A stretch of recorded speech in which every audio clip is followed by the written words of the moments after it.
नमस्कार, मैं ब्रिजेश चौरसिया। स्वागत है आपका हमारे प्रोग्राम गेस्ट ऑन हेल्थ पे। आज हमारे साथ हैं डॉक्टर फराह। आइए उनसे बात करते हैं। इस समय जिस प्रकार देखा जा रहा है हमारे देश में किडनी रोग जिस प्रकार से बढ़ रहा है, आज हम इस पर बात करेंगे। इसकी रोकथाम कैसे किया जा सकते हैं और इसको पहले कैसे पहचाना जा सकता है। जी मैम, बहुत बहुत स्वागत है आपका। Thank you so much. जी मैम, हम आप पहले क्वेश्चन पे आपसे आना चाहते हैं। थोड़ा आप बताइए, किडनी रोग आज क्यों समाज हमारे बढ़ रहा है लगातार, क्या इसकी क्या कारण रहे, क्या कॉजेज है, इसके बारे में हमारे दर्शकों को क्या आप बताना चाहिए? देखिए, किडनी डिजीज पहले जानना होगा किडनी डिजीज होती क्या है। जी देखिए, हम सब जानते हैं कि हमारे शरीर में 2 किडनी होती है, वो फ्लैंक रीजन में होती है। मतलब कि पीछे का जो एरिया होता है, यहाँ पे हमारे 2 किडनी होती है और किडनी का काम होता है कि हमारे खून को छानना। जी जैसे कि मान लीजिए छन्नी होती है चाय की, जैसे कि चाय हम छानते हैं तो क्या होता है, चाय निकल जाती है और जो चाय पत्ती होती है वो उस छन्नी में रह जाती है। तो जो वेस्ट मटेरियल होते हैं वो बाहर निकल के और जो चाय होती है वो नीचे आ गई। तो वही काम हमारी किडनी भी करती है। तो किडनी हम खाते हैं, पीते हैं और साथ में हमारे जो मसल ब्रेकडाउन होते हैं, तो जो टूटता है शरीर में, तो उससे वेस्ट प्रोडक्ट बनते हैं। तो जो वेस्ट प्रोडक्ट बनते हैं उसको किडनी हमारे शरीर से बाहर निकालती है छान के। तो आपका दूसरा सवाल ये है कि किडनी की डिजीज़ आजकल इतनी हो क्यों रही है। जी तो किडनी की डिजीज़ इसलिए इतनी हो रही है क्योंकि आजकल का जो हमारा लाइफस्टाइल है बहुत ही बिगड़ चुका है। जैसे हम कुछ भी खा लेते हैं, जंक फूड है, खा लिया, टाइम पे खाना ना खाना, इस तरह की जो चीज़ें हैं, इससे क्या होता है, बीपी, शुगर आजकल हम देख रहे हैं कि कम एज में भी लोगों को हो रहा है, जो कि पहले बड़ी उम्र में लोगों को देखने को मिलता था, बट आजकल ये कम उम्र में भी हम क्लिनिक में देखते हैं कि पेशेंट को बीपी है, शुगर है। और दूसरा कि कोई फिजिकल एक्टिविटी चीज़ है होती ही नहीं है आजकल। लोग खा रहे हैं और घंटों घंटों बैठ के काम कर रहे हैं। तो ये कहीं ना कहीं कारण है कि हम जो बीमारी की और बढ़ रहे हैं किडनी की। और साथ में जो हम पैकेट बंद चीज़ें खाते हैं, जो प्रिजर्वेटिव उसमें बहुत ज़्यादा होता है, क्योंकि जो हम चीज़ें खाते हैं उसमें बहुत मात्रा में शुगर होता है, बहुत मात्रा में उसमें नमक होता है। तो जो ये चीज़ें आने वाले समय में और बीमारी को बढ़ाएंगी। अच्छा मैम, अगर हम बात करें भारत के परिदृश्य में, भारत के अकॉर्डिंग, तो मैम अगर देखा जाए पिछले 10 सालों में, अब के समय में 10 सालों में किडनी की डिजीज़ बहुत तेज भारत में जो है अपना पैर पसार रहा है। इसका क्या मूल कारण है? देखिए, इसका मूल कारण वही है कि जो हम लाइफस्टाइल हमारे चेंजेस हमारे हो रहे हैं। जैसे पहले ज़माने में आपने देखा होगा, लोग बाहर निकलते थे, टहलते घूमते थे, एक्सरसाइज करते थे, बट आजकल क्या है, लोग बंद कमरों में काम कर रहे हैं, जंक फूड खा रहे हैं, बाहर की चीज़ें ज़्यादा खा रहे हैं, तेल मसाला ज़्यादा हो गया है। क्योंकि आजकल क्या है, आप फ़ोन करते हैं, ऑनलाइन सारी चीज़ें खाने की आ जाती हैं। और क्या होता है, स्ट्रेसफुल लाइफ इतनी ज़्यादा है कि लोग रात भर जाग के काम कर रहे हैं। तो ये सब कहीं ना कहीं बीमारी की ओर इशारा करती है कि हाँ, आने वाले समय में इस वजह से और बीमारियाँ बढ़ेंगी किडनी की। अच्छा मैम, अगर हम इसके लक्षणों की बात करें, जैसे अगर कोई आदमी है जो पहचान सके, घर पे ही पहचान सके कि मुझे किडनी डिजीज़ हो रही है, इसके शुरुआती लक्षण क्या होते हैं? देखिए, शुरुआत में जो किडनी के लक्षण होते हैं बहुत ही जनरलाइज होते हैं। मतलब कई बीमारियों में इस तरह के लक्षण देखने को मिल जाते हैं। जैसे कि पेशेंट को बहुत ज़्यादा थकावट फील होती है, जोड़ों में दर्द होता है, साथ में क्या होता है, यूरिन बार बार आना या यूरिन में झाग आना। जैसे आप देखते होंगे कि यूरिन में कई लोगों को झाग आता है। साथ में पैरों में सूजन, आंखों के आसपास सूजन हुई, थकावट ज़्यादा फील होना, या सांस का फूलना, या बीपी किसी को है तो वो अनकंट्रोल बढ़ रहा है, या मुंह का टेस्ट खराब होना, या भूख कम लगना। इस तरह के जो लक्षण होते हैं वो किडनी की ओर इशारा करते हैं कि किडनी हमारी ख़राब हो रही है और इसके लिए हमें जो है अपना टेस्ट कराना ज़रूरी होता है। अच्छा मैम, कई लोग कहते हैं कि जो है मतलब यूरिन के कलर से भी पहचाना जा सकता है, क्या ऐसा कुछ है? डार्क अगर कलर हो रहा है, येलो हो रहा है, इस पर क्या है? मतलब कई बार लोग रील्स पे आते रहते हैं कि यूरिन के कलर से पहचानिए आपकी किडनी कितनी स्वस्थ है। इस पर कैसे पहचाना जा सकता है, इस पर कुछ बताइए। जैसे कि यूरिन में क्या होता है, सबसे पहले यूरिन में ही आपको चेंजेस देखने को मिलते हैं। जैसे कि या तो यूरिन में कई लोग ना ब्लड आता है, तो किडनी के रोगियों में कुछ लोगों में ब्लड भी देखने को मिलता है, या यूरिन में झाग बन रहा है या बार बार आ रही है। और जैसे कई लोग पानी बहुत कम पीते हैं, उसकी वजह से जो है यूरिन का कलर चेंज होता है, डार्क येलोइश हो जाता है। तो ये भी इशारा करता है कि हमारी किडनी खराब हो रही है। जी। अच्छा मैम, इसका कारण क्या है? मतलब अगर हम बताया जाए कि लक्षण, ये आपने लक्षण बता दिए, अब इससे जो है अगर इसकी मेडिसिन अगर किस स्टेज में है, आदमी किस स्टेज में है, उसको कैसे बचा जा सकता है, क्या खान पीन होना चाहिए, इस पर हम थोड़ा चर्चा करते हैं। जैसे कारण की बात आपने की, तो इसके कई कारण होते हैं, लेकिन अगर 60 से 70% हम बात करें तो इसका सबसे मेन कारण होता है बीपी और शुगर का कई सालों तक अनकंट्रोल बढ़े रहना। तो क्या होता है, जैसे कि लोग अपने दवाइयाँ टाइम पे नहीं लेते हैं या उसे इग्नोर करते हैं, बीपी कई सालों से बढ़ा है, शुगर कई सालों से बढ़ा है, तो ये भी किडनी की ओर इशारा करता है, किडनी आपकी मतलब कि ख़राब हो सकती है आने वाले समय में। और साथ में जैसे कि कई लोग क्या होता है, पानी बहुत कम पीते हैं, पानी कम पीने की वजह से भी किडनी ख़राब होती है, क्योंकि किडनी में स्टोन्स हो जाते हैं, कई बार बहुत बड़े साइज़ के होते हैं, जो कि किडनी के फंक्शन को हैम्पर करते हैं और किडनी ख़राब हो सकती है। साथ में कुछ जेनेटिक बीमारियाँ भी होती है, जैसे कि पॉलीसिस्टिक किडनी डिजीज़ होती है, ल्यूपस होता है, ये भी कारण होता है। और साथ में जैसे कि कि कुछ लोग क्या होता है आजकल जो बहुत चलन में है कि लोग क्या करते हैं कि अपनी सेल्फ मेडिकेशन करते हैं। जैसे आपने देखा होगा कई लोग क्या होता है सिर में दर्द हो रहा है या जॉइंट पेन हो रहा है तो लोग अननेसेसरी पेन किलर्स खाते रहते हैं बिना डॉक्टर के प्रिस्क्रिप्शन पे, या डॉक्टर को दिखाया है, डॉक्टर ने कोई दवाई उनको लिख के दी है लेकिन वो डॉक्टर के पास दोबारा नहीं जाना चाहते हैं, सोचते हैं कि फीस लगेगी, तो अपना टाइम बचाने के लिए लोग क्या करते हैं वही दवाइयाँ खाते रहते हैं लंबे समय तक, तो ये भी किडनी की खराब कर सकती है। साथ में जो आपने देखा होगा जिम में बहुत चलन है कि लोग प्रोटीन सप्लीमेंट ज़्यादा लेते हैं। प्रोटीन सप्लीमेंट्स आज बहुत चलन चल गया प्रोटीन सप्लीमेंट्स का। जी, इस पर हम आना चाहेंगे।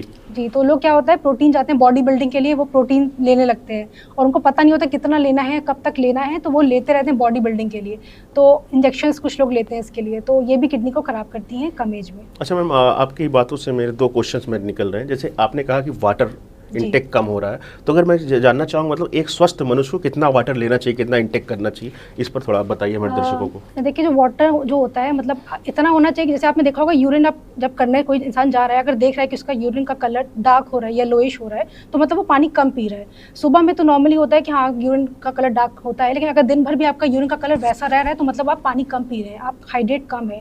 तो एक अगर हम एक एवरेज वैल्यू बोले तो लोग को 3 से 4 लीटर पानी पीते रहना चाहिए। साथ में ये डिपेंड करता है कि आप काम क्या करते हैं, जैसे कोई बहुत ज़्यादा बाहर रहने का काम है, फिजिकल काम है, तो उसका इंटेक और बढ़ जाएगा क्योंकि उससे पसीना ज़्यादा आ रहा है। जी, तो मौसम के हिसाब से होता है, लेकिन 3 से 4 लीटर एक अच्छा मैम, ठंडियों में 3 से 4 लीटर, गर्मियों में बढ़ा देना चाहिए और मतलब समर्स में और विंटर्स में कम कर देना चाहिए, इसका भी कुछ क्राइटेरिया होगा? नहीं, देखिए 3 से 4 लीटर तो पानी पीना ही चाहिए, हमारी बॉडी की नीड ही उतनी होती है 3 से 4 लीटर की, गर्मी में से बढ़ा सकते हैं। जी मैम, अगर हम दूसरे क्वेश्चन पाना चाहें, इससे हमारे देखा जाए तो हमारे देश में युवाओं में एक बहुत बड़ा चलन चला जिम का, और लगातार लोग मतलब जिम के लिए जो है बॉडी बिल्डिंग के लिए लगातार प्रोटीन इंटेक कर रहे हैं। अगर इस पर हम आना चाहें, प्रोटीन का क्या क्राइटेरिया होना चाहिए, एक स्वस्थ मनुष्य को कितना प्रोटीन लेना चाहिए, इस पर मुझे कुछ हमारे दर्शकों को बताने का। देखिए मतलब आपकी बॉडी वेट कितना है उस हिसाब से आपको प्रोटीन लेना चाहिए। मान लीजिए कि किसी का वेट अगर 60 किलो है तो उसको 60 ग्राम प्रोटीन के आसपास लेना चाहिए, लेकिन लोग क्या होता है बॉडी बिल्डिंग करते हैं तो साथ में वो प्रोटीन के लिए एग भी ले रहे होते हैं, चिकन भी ले रहे होते हैं, उसके साथ साथ वो साथ में प्रोटीन पाउडर भी ले रहे होते हैं। क्रिएटिनिन आपने नाम सुना, क्रिएटिनिन नाम से भी लोग पाउडर लेते रहते हैं, तो उनको लगता है कि मुझे जल्दी वेट अपना गेन कर लेना है, बॉडी बिल्डिंग कर लेनी है, तो ये कहीं ना कहीं गलत होता है। तो एक एवरेज इंसान को अपने अपने वेट के अकॉर्डिंग लेना चाहिए। मतलब आपका कहना है अगर कोई इंसान अगर 50 किलो का है उसको डेली 50 ग्राम जो है प्रोटीन इंटेक लेना चाहिए, उस ओवरऑल प्रोटीन अगर एक खा रहा है, सब कुछ खा रहा है, सब कुछ इंटेक मिला के कैलकुलेट करके। चलिए बहुत अच्छा। मैम ये बताइए, अगर शुरुआती आप हमारी बात हो गई किडनी डिजीज क्यों होते हैं, शुरुआती लक्षण इसे क्या है, अब इसका बचाव अगर किसी को करना हो, बचाव क्या है? देखिए बचाव में जैसे मैंने सबसे पहले आपको बताया कि इसका सबसे मेन कारण होता है कि ब्लड प्रेशर और शुगर, डायबिटीज़। तो अगर किसी को ब्लड प्रेशर या डायबिटीज़ है तो उसे कंट्रोल करके रखना है, और अगर किसी को बीमारी है तो उसको हर साल अपना बॉडी चेकअप कराते रहना चाहिए। और साथ में अगर आप जैसे कि दवाइयाँ लेते हैं तो डॉक्टर से प्रिस्क्राइब कराइए, मतलब अननेसेसरी आप पेन किलर्स नहीं लेंगे, स्टेरॉइड नहीं लेंगे, ये सब चीज़ें नहीं करनी है, और पर्याप्त मात्रा में पानी लेना है, और किसी भी चीज़ का एक्सेस नहीं करना है। जैसे कि बॉडी बिल्डिंग करनी तो मैं प्रोटीन ज़्यादा लूँगा, तो इस तरह का नहीं करना, पानी का इंटेक अच्छे से रखना है। और यही आप अगर आप एक्सरसाइज कर सकते हैं तो आप एक्सरसाइज कीजिए ताकि सब चीज़ें आपकी बॉडी में सब ठीक ठाक रहे। अच्छा मैम, इसमें जो है लोग हमारे युवाओं में से मदिरा पान का, शराब सेवन का भी बहुत ज़्यादा जो है चलन चला है, क्या उससे हमारी किडनी को हार्म पहुंचता है? जी बिल्कुल होता है। जैसे कि आप देखते हैं कि अल्कोहल जो होता है वो डिहाइड्रेशन क्रिएट करता है। अगर लंबे समय तक आप अल्कोहल लेंगे तो वो बॉडी में डिहाइड्रेशन की कंडीशन करेगी, आपके लीवर को भी ख़राब करेगी, तो लीवर ख़राब होगा तो आपका इंडायरेक्टली जो है किडनी पे भी इफेक्ट पड़ता है। तो इसलिए अल्कोहल को आप लिमिट कीजिए या छोड़ दीजिए। जी, तो मैम ये बताइए इसका इलाज क्या है? अगर इस पर इलाज की बात करें, इलाज और डाइट की बात करें, तो इस पर एक सही इलाज क्या है? एलोपैथिक में जैसे आप जो है PHMS हैं, आप होम्योपैथिक के डॉक्टर हैं, तो क्या इसका इलाज से मतलब बेस्ट इलाज कहाँ पे होता है? इसके इलाज के बारे में थोड़ा आप बताइए, आप लोग किस प्रकार से इलाज करते हैं इसके? देखिए इलाज के लिए सबसे पहले तो ये है कि आप इसको अर्ली डायग्नोसिस करिए, क्योंकि जितनी अर्ली स्टेज में किडनी डिजीज़ होगी उतना उसका अच्छा प्रोग्नोसिस होगी, उसका आउटकम बहुत अच्छा निकलेगा, मतलब ठीक होने की संभावनाएं ज़्यादा हैं।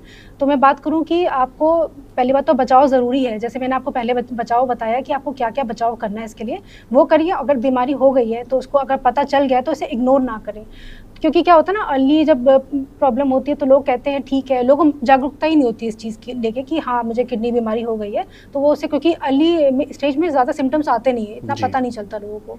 तो सबसे पहले तो अगर क्रिएटिनिन, अगर मैं होम्योपैथी की बात करूं क्योंकि मैं होम्योपैथिक ट्रीटमेंट इसका देती हूं, तो अगर होम्योपैथी में बात करूं तो अगर आपका क्रिएटिनिन 5 से कम है तो इसका बहुत ही अच्छा रोल है होम्योपैथी का कि आप इसकी बीमारी को आप ठीक कर सकते हैं। लेकिन अगर 5 से ज़्यादा क्रिएटिनिन है या पेशेंट डायलिसिस पे है तो उसे मैनेज करना थोड़ा डिफ़िकल्ट होता है, लेकिन बाकी पैथियों से इसमें अच्छा रिस्पॉन्स आता है। जी।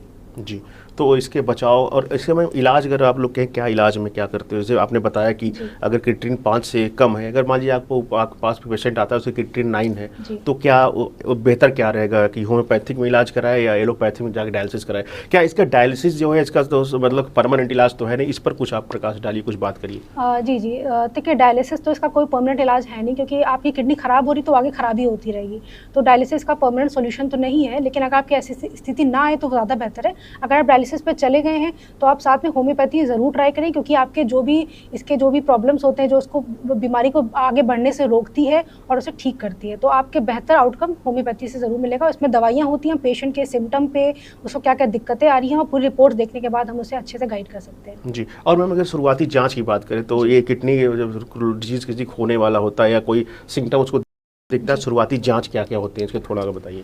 देखिए, जांचों में बात करें तो सबसे पहले हम पेशेंट की यूरिन रूटीन टेस्ट करा के देखते हैं, जिसमें हमें मालूम चलता है कि कहीं यूरिन में प्रोटीन तो नहीं आ रहा है, या तो कोई आरबीसी या ब्लड सेल्स तो नहीं आ रहे हैं, तो इससे हम पता चला सकते हैं। साथ में कुछ ब्लड टेस्ट होते हैं जिसमें जैसे केएफटी कराते हैं, तो उसमें यूरिया का लेवल, क्रिएटिनिन का लेवल, साथ में इलेक्ट्रोलाइट्स जो कि हार्मफुल होते हैं, पोटेशियम हुआ, सोडियम हुआ, तो इन सबके हमें आइडिया लग जाते हैं। साथ में एक अल्ट्रासाउंड केयूबी रीजन का हमें कराना होता है, जिससे हमें मालूम चल जाता है कि कहीं किडनी का साइज़ बढ़ तो नहीं रहा, या तो उसमें साइज श्रिंक तो नहीं हो रहा है, छोटा तो नहीं हो रहा है, तो उससे हम आइडिया लगा सकते हैं। जी। तो मैम चलिए हम लास्ट क्वेश्चन पे आते हैं। अगर हम बात करें तो ट्रीटमेंट हो गया, बचाव हो गया, कैसे बच सकते हैं, अब इसकी डाइट क्या होती है, परमानेंट डाइट क्या होनी चाहिए जिससे किडनी रोग से बचा जा सकता है, या जिसको किडनी रोग हो गया है उसकी क्या प्रॉपर डाइट होनी चाहिए, किस किस चीज़ का इंटेक नहीं करना चाहिए, इस पर थोड़ा सा आप बात करिए। जी जी, बिल्कुल। देखिए, डाइट की मैं बात करूँ तो डाइट का बहुत बड़ा रोल होता है। जैसे 50% मेडिसिन का रोल है, तो 50% डाइट का भी रोल होता है। तो सबसे पहले तो आपके शरीर में प्रोटीन जो भी हो रहा है, तो वो अच्छे से बाहर जो मतलब वेस्ट प्रोडक्ट बन रहे हैं वो निकल नहीं पा रहे हैं, तो समझना ये ज़रूरी है कि अगर निकल नहीं पा रहे तो हमें उसका इंटेक कम करना है। और जैसे कि अगर प्रोटीन आप ज़्यादा लेते हैं तो उसको आप कम करिए, धीरे धीरे करके कम करना होता है। हमें उतना ही डाइट लेना है कि जिससे आपकी मतलब सारी चीज़ें ठीक रहे। तो सबसे पहले तो प्रोटीन इंटेक आपको अपनी डाइट में कम करना है, और कुछ सब्जियाँ होती हैं जिसमें मैं प्रोटीन इंटेक की बात करूँ, दूध, जी, जैसे कि दूध अगर लेना है तो डबल टोन मिल्क लेना है, या फिर दूध में पानी डाल के पीना है। वैसे तो हम पेशेंट की क्या रिपोर्ट है ना, उसके आधार पर हम अच्छे से इसको गाइड कर पाते हैं कि आपको कितना डाइट लेना है। बाकी प्रोटीन कम लेना होता है, अगर दूध है, डेयरी प्रोडक्ट है, ये लिमिट करना होता है आपकी रिपोर्ट के आधार पर कि आपका कितना क्रिएटिनिन है, जीएफआर कितना है, उसके अकॉर्डिंग हम फिर ये बता पाते हैं। और साथ में क्योंकि इसमें एक खतरा ये भी होता है कि सोडियम का लो होना या पोटेशियम का बढ़ जाना, तो ऐसी चीज़ें हमें लिमिट करनी होती हैं। जैसे कि हरी पत्तेदार सब्जियां होती हैं, उनका लिमिट करते हैं। आलू का हम मना करते हैं कि नहीं, कम लेना है। साथ में पानी का भी इंटेक हमें लिमिट करना होता है, वो पेशेंट की क्या कंडीशन है इस समय, उस हिसाब से हम बताते हैं।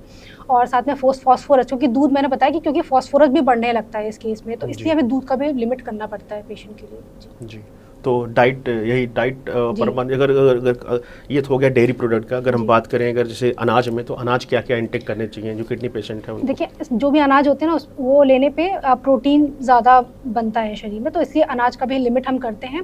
जो सिंपल दाल होती है, जैसे कि मूंग की दाल होती है, तो वो हम बोलते हैं क्योंकि इसमें उसका प्रोटीन इंटेक उसमें कम होता है और पेशेंट को एनर्जी जो चाहिए होती है वो भी मिल जाती है।